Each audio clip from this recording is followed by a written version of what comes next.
Welcome future doctor two সূচক NEET biology. তো এই লেকচারে আমরা শুধুমাত্র পরিফেরাতে মন দেব। তো এখানে কি বলছে, তো ফাইলাম পরিফেরা, এটা অ্যানিমাল কিংডমের ফার্স্ট ফাইলাম। প্রত্যেকটা লাইন আমরা দেখব। তো প্রথমে কি বলছে, member of this phylum are commonly known as sponge. অর্থাৎ স্পঞ্জ যে অ্যানিমালটা তোমরা নাম শুনেছো, অনেক সমুদ্রের নিচে থাকে বেশিরভাগ ক্ষেত্রে। তো এই স্পঞ্জ কিন্তু খুব ফেমাস, তাই এদেরকে আমরা স্পঞ্জ বলেও জানি পরিফেরার আন্ডারে। They are generally marine and mostly asymmetrical animal. Generally marine, এই কথাগুলো কিন্তু খুব ইম্পর্টেন্ট, কারণ নিটে মাঝে মাঝে এরকমভাবে সেন্টেন্স দিয়ে দেয় ট্রু না ফলস। দে আর এক্সক্লুসিভলি মেরিন, এখানে কিন্তু জেনারেলি মেরিন বলেছে, অর্থাৎ এরা মেরিন হয়, বেশিরভাগ ক্ষেত্রে মেরিন হয়, কিন্তু সবসময় যে মেরিন হবে তা নয়। ফ্রেশ ওয়াটারও কিন্তু পাবো। মেরিন মানে কি, সামুদ্রিক। আর ফ্রেশ ওয়াটার বলতে এই নদী, পুকুর, এগুলোর কথা বলছে। তো ওখানে যে স্পঞ্জ বা পরিফেরা থাকবেই না তা নয়, কিন্তু বেশিরভাগ ক্ষেত্রে জেনারেলি মেরিন হয়। আর মোস্টলি অ্যাসিমেট্রিক্যাল অ্যানিম্যাল। অ্যাসিমেট্রিক্যাল মানে কি, আমরা জানি যে সিমেট্রি অনুযায়ী আমরা যদি ভাগ করি অ্যানিম্যাল কিংডমে 3 রকম পাই। একটা হচ্ছে অ্যাসিমেট্রিক্যাল, যেটা হচ্ছে এরা, অর্থাৎ তুমি দেখো এটা একটা যে এক্সাম্পল দিয়েছে, এটাকে তুমি কোনো একটা লাইনে ভাগ করলে কি সমান দুটো ভাগ হচ্ছে না? হচ্ছে না। তার মানে কিছুই হচ্ছে না, দুটো ভাগ না, 3টে ভাগ না, 4টে ভাগ না। এটা অ্যাসিমেট্রিক্যাল, মানে এটাকে কোনো একটা লাইন নেই যে তুমি বলতে পারবে এদিকটা সমান। এটা পুরোপুরিভাবে অ্যাসিমেট্রিক্যাল। যেমন মানুষের ক্ষেত্রে তুমি বলতে পারো, এই যদি মানুষ হয়, তুমি এই একটা প্লেনে ভাগ করে দিলে বলতে পারবে এই দিকটাও সমান, এই দিকটাও সমান। হ্যাঁ, কিন্তু এদের ক্ষেত্রে ওরকম কিছুই নয়, অর্থাৎ এরা অ্যাসিমেট্রিক্যাল হয়। বুঝতে পেরেছো? আর তারপর কি বলেছে, আর যেটা বললাম, আর দুটো সিমেট্রি কি হয় তাহলে? আর দুটো সিমেট্রি হচ্ছে, একটা হচ্ছে বাইল্যাটারাল সিমেট্রি, আর একটা হচ্ছে রেডিয়াল সিমেট্রি। রেডিয়াল সিমেট্রি মানে কি, যেই অ্যানিম্যালগুলো মনে করো ফুটবলের মতো দেখতে। হ্যাঁ, ফুটবলের মতো দেখতে কি হবে, তুমি যেই দিকে ভাবেই ফুটবলকে তুমি যেইভাবেই কাটো না কেন, সব দিক থেকে সমান দুটো ভাগই হবে। এটা হচ্ছে রেডিয়াল সিমেট্রি। আর বাইল্যাটারাল কি, যেটা মানুষ, আমাদের যদি শুধুমাত্র এই প্লেনে কাটো তবেই কিন্তু সমান ভাগে ভাগ হচ্ছে। এরকম ভাবে কাটলেও কিন্তু হবে না, কারণ নাক সামনে থাকছে, নাক কি পেছনে আছে? নেই। শুধুমাত্র যদি এরকম ভাবে কাটো তাহলেই সমান ভাগে ভাগ হচ্ছে। একদিকে চোখ গেল, একদিকে আরেকটা চোখ গেল, একদিকে একটা নাকের ফুটো, অন্যদিকে আরেকটা নাকের ফুটো। তো এরকম ভাবে কাটলে কিন্তু শুধুমাত্র আমরা দুদিকটা সমান পাচ্ছি। তো ওটা হচ্ছে বাইল্যাটারাল সিমেট্রি। বোঝা গেছে? তাহলে এরা হচ্ছে অ্যাসিমেট্রিক্যাল অ্যানিম্যাল হলো।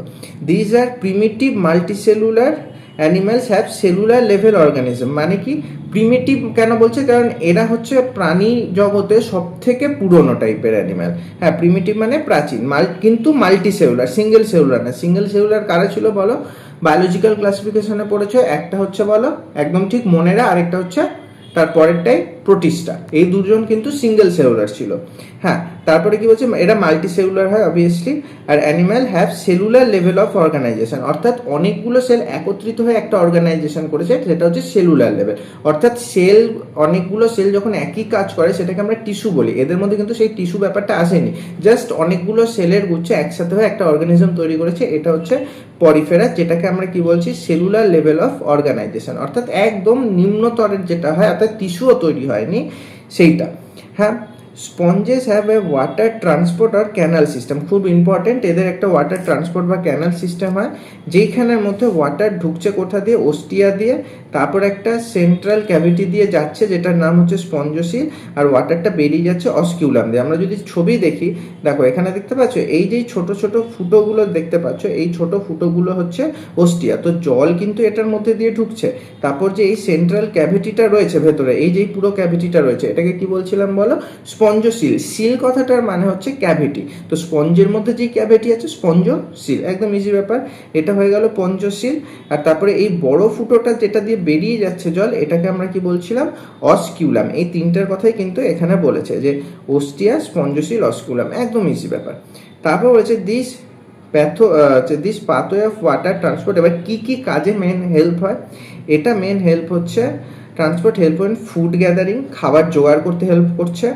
রেসপিরেটরি এক্সচেঞ্জ, শ্বাস প্রশ্বাস, অর্থাৎ অক্সিজেন কার্বন ডাইঅক্সাইড দেওয়া নেওয়া।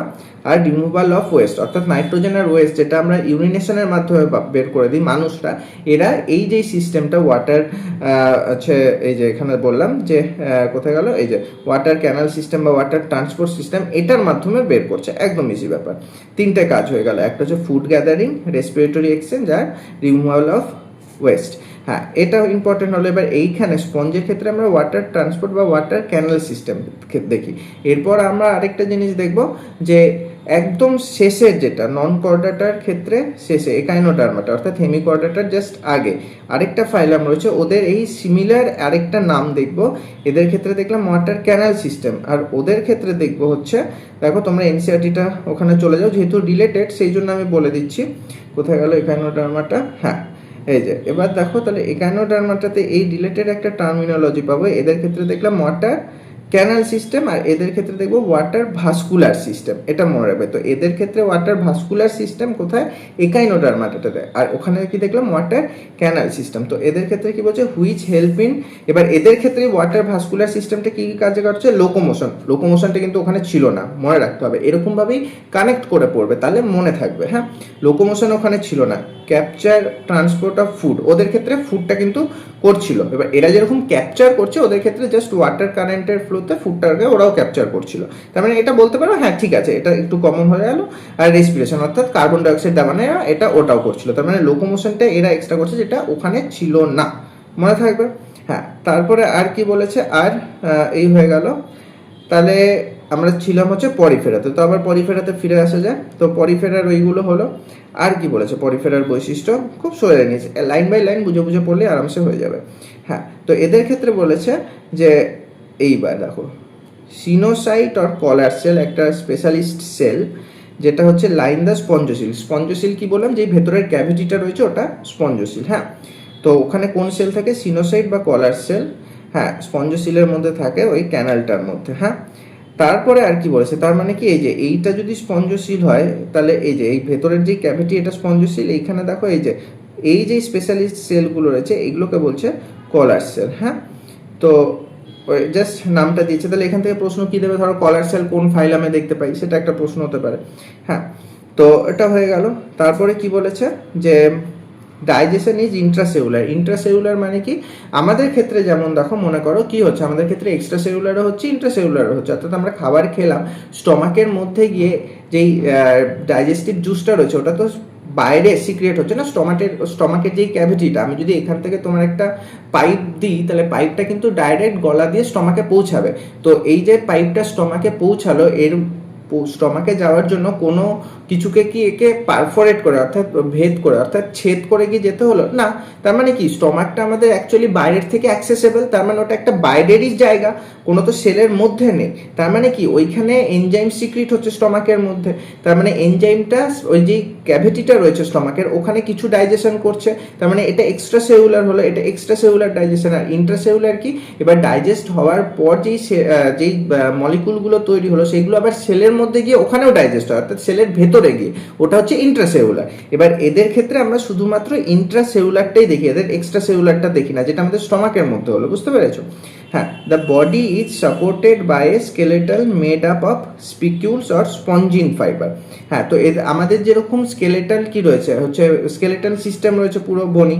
তো এদের ক্ষেত্রে কি বলছে, যে এদের ক্ষেত্রে যেই স্কেলেটাল সিস্টেমটা ওটা কি, ওটা হচ্ছে স্পিকিউল বা স্পঞ্জিল ফাইবার। হ্যাঁ, বডি সাপোর্ট করছে। আর কি বলেছে, সেক্সেস আর নট সেপারেটেড, অর্থাৎ হার্মাফ্রোডাইট, অর্থাৎ ছেলে আর মেয়ে, অর্থাৎ স্পার্ম যেই বডিতে তৈরি হবে ওখানে এগও তৈরি হবে। হ্যাঁ, অর্থাৎ একই বডিতে দুটো তৈরি হচ্ছে, ওদেরকে আমরা কি বলি, হার্মাফ্রোডাইট।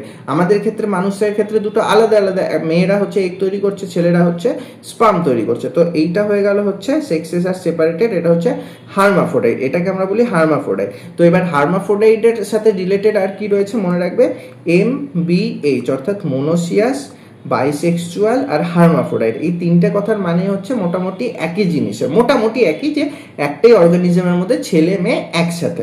হ্যাঁ, এটাকে আমরা বলছি হার্মাফ্রোডাইট, বোঝা গেছে।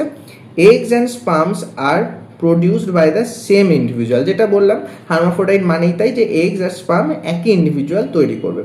স্পঞ্জেস রিপ্রোডাকশন আসেক্সুয়ালিও করছে, হ্যাঁ, বাই ফ্র্যাগমেন্টেশন, আর সেক্সুয়ালি বাই ফর্মেশন গ্যামেট। হ্যাঁ, তো অলরেডি এখানে দেখলাম এগ আর স্পার্মটা কি, এগুলো তো গ্যামেটই না, এগটাকে আমরা কি বলছি, ফিমেল গ্যামেট, আর স্পার্মটা হচ্ছে মেল গ্যামেট। তো অবভিয়াসলি যেখানে মেল গ্যামেট ফিমেল গ্যামেট দুটো ফার্টিলাইজ হচ্ছে, এটা হচ্ছে সেক্সুয়াল রিপ্রোডাকশন হয়ে গেল। আর আসেক্সুয়াল রিপ্রোডাকশন কি, ফ্র্যাগমেন্টেশনের মাধ্যমে। এই যে এখানে বলেছে দেখো কোথায় গেল, স্পঞ্জেস আসেক্সুয়াল রিপ্রোডাকশন ফ্র্যাগমেন্টেশন, অর্থাৎ এই খণ্ডটা যদি আলাদা হয়ে যায়, এই খণ্ডটা আলাদা হয়ে গিয়ে ওখান থেকে আরেকটা নতুন স্পঞ্জ তৈরি করবে, ওটাকে আমরা বলি ফ্র্যাগমেন্টেশন। হ্যাঁ, তো অবভিয়াসলি ওটা আসেক্সুয়াল রিপ্রোডাকশন হচ্ছে। হ্যাঁ, তারপরে দেখো ফার্টিলাইজেশন ইন্টারনাল আর ডেভেলপমেন্ট ইনডিরেক্ট, মানে কি, ফার্টিলাইজেশন ইন্টারনাল, তার মানে হচ্ছে এদের যে এগ আর স্পার্ম এই দুটো যে মিলছে এটা শরীরের মধ্যে মিলছে। মানুষের ক্ষেত্রেও ফার্টিলাইজেশন ইন্টারনাল, কারণ অবভিয়াসলি মানুষের ক্ষেত্রে কোথায় গিয়ে মেলে বলো, ফিমেল রিপ্রোডাক্টিভ ট্র্যাক্ট যদি একটু মনে থাকে তোমাদের, তাহলে দেখবে ওখানে যে ফ্যালোপিয়ান টিউবটা রয়েছে, ফ্যালোপিয়ান টিউবের মধ্যে একটা অপেক্ষা করে স্পার্ম গিয়ে ফ্যালোপিয়ান টিউবের যেই, বিশেষ করে ফ্যালোপিয়ান টিউবের 3টে পার্ট ছিল মনে পড়ছে, ইনফান্ডিবুলাম, অ্যাম্পুলা, ইসমাস। তো এই অ্যাম্পুলা যেই পার্টটা ফ্যালোপিয়ান টিউবের, ওখানে গিয়ে কিন্তু ফার্টিলাইজেশনটা হচ্ছে। আর ওটা কোথায় আছে? ওটা তো মেয়ের শরীরের মধ্যে রয়েছে না, তো ইন্টারনাল ফার্টিলাইজেশন, ওটা হচ্ছে ইন্টারনাল, শরীরের মধ্যে এগ আর স্পার্ম গিয়ে মিলছে, ওটা হচ্ছে ইন্টারনাল ফার্টিলাইজেশন। তো এদের ক্ষেত্রেও আমরা শরীরের মধ্যে এগ আর স্পার্মটা মেলে, তো এদের ক্ষেত্রে ওটাকে বলবো ইন্টারনাল ফার্টিলাইজেশন। আর ডেভেলপমেন্ট বলছি ইনডিরেক্ট ডেভেলপমেন্ট মানে হচ্ছে ধরো আমাদের ক্ষেত্রে বাচ্চা যেটা তৈরি হয় মানুষের মতোই তৈরি হয়, কিন্তু ব্যাঙের ক্ষেত্রে বাচ্চা কিরকম তৈরি হয়? ব্যাঙার চিত্র দেখেছো? ওটা কি বড় ব্যাঙের মতো দেখতে হয়? একদমই না, পুরো আলাদা লেজ থাকে, যেটা ব্যাঙের থাকে না, পুরো আলাদা দেখতে। তো ওটাকে আমরা কি বলি? লার্ভা বলি। তো যাদের ক্ষেত্রে এই লার্ভা মানে একটা পুরো বাচ্চাটা পুরোপুরি আলাদা রকম দেখতে, ওরকম আলাদা বাচ্চা থেকে ধীরে ধীরে চেঞ্জ হতে হতে অ্যাডাল্ট তৈরি হয়, তো এই আলাদা বাচ্চাটাকে আমরা লার্ভা বলি। তো এই ধরনের যে ডেভেলপমেন্টটা হচ্ছে এটাকে আমরা বলি হচ্ছে ইনডিরেক্ট ডেভেলপমেন্ট। বোঝা গেছে তাহলে দুটো ওয়ার্ড, একটা হচ্ছে ইন্টারনাল ফার্টিলাইজেশন ইন্টারনাল, আর হচ্ছে ফার্টিলাইজেশন, আর একটা হচ্ছে ডেভেলপমেন্ট হচ্ছে ইনডিরেক্ট। অর্থাৎ এদের লার্ভা থাকবে, ওটাই বলেছে having larval stage which is morphologically ডিস্টিং from the adult. Larva মানেই ওটা যে মরফোলজিক্যালি আলাদা হবে, যেটা ব্যাঙের ক্ষেত্রেও হচ্ছে বা প্রজাপতির ক্ষেত্রেও হয়, তোমরা জানো, এগুলো সাধারণ এক্সাম্পল। এরপর দেখো এনসিইআরটি যে এক্সাম্পলগুলো রয়েছে সেগুলো কিন্তু অবশ্যই মুখস্থ করতে হবে। এখানে 3টে এক্সাম্পল জাস্ট রয়েছে, একটা হচ্ছে Sycon, Scypha, Spongilla, fresh water sponge, ইউস্পঞ্জিয়াকে বাথ স্পঞ্জ বলে। তো সাইকনকে যে স্কাইফা বলে এটাও মনে রাখতে হবে, স্পঞ্জিলাকে যে ফ্রেশ ওয়াটার স্পঞ্জ বলে সেটাও মনে রাখতে হবে, ইউস্পঞ্জিয়াকে বাথ স্পঞ্জ বলে সেটাও মনে রাখতে হবে। তো কোনটা দেখতে কিরকম, এবার যদি ছবি দিয়ে প্রশ্ন আসে অবভিয়াসলি এনসিইআরটিতে যেটা আছে এই ছবিগুলোই কিন্তু তোমাদেরকে দেবে পরীক্ষায় নিতে। হ্যাঁ, তো এইখানে দেখো এই যে ছবিটা আছে এটা কি? এটা হচ্ছে সাইকন, এটা হচ্ছে সাইকন। এই যে ছবিটা আছে এটা কি? ইউস্পঞ্জিয়া, আর এটা যেটা এটা হচ্ছে স্পঞ্জিলা। এবার অ্যাকচুয়ালি দেখতে কিরকম হয়? এই যে এটা হচ্ছে সাইকন, দেখতে পাচ্ছ? এই যে এটা হচ্ছে সাইকন, এই যে ছবিটা দেখছো এটা সাইকন। তাহলে বলো তো এটা কোনটা হবে আর এটা কোনটা হবে? অবভিয়াসলি এটা হচ্ছে স্পঞ্জিলা যেটা। হ্যাঁ, এই যে এই ছবিটা কোনটা? এটা হচ্ছে স্পঞ্জিলা। এই যে এই ছবিটা হচ্ছে এটা স্পঞ্জিলা, আর এটা ছিল হচ্ছে ইউস্পঞ্জিয়া, এটা হচ্ছে ইউস্পঞ্জিয়াটা এরকম দেখতে হয়। এবার এদের মধ্যে আলাদা আলাদা ধরনের বিভিন্ন স্পিসিস হয়, এটা তো আমরা এক্সাম্পল দেখলাম পরিফেরা। হ্যাঁ, তারপরে এই 3টে মেন এক্সাম্পল, আর এদের আলাদা ডাক নাম কি সেটাও অবশ্যই মনে রাখতে হবে। সাইকনকে স্কাইফা বলি, স্পঞ্জিলাকে ফ্রেশ ওয়াটার স্পঞ্জ বলি, ইউস্পঞ্জিয়াকে বাথ স্পঞ্জ বলি। তো আপাতত পরিফেরা এটাই, এরপরে লেকচারে আমরা কিন্তু নিডারিয়াটা দেবো। Thank you.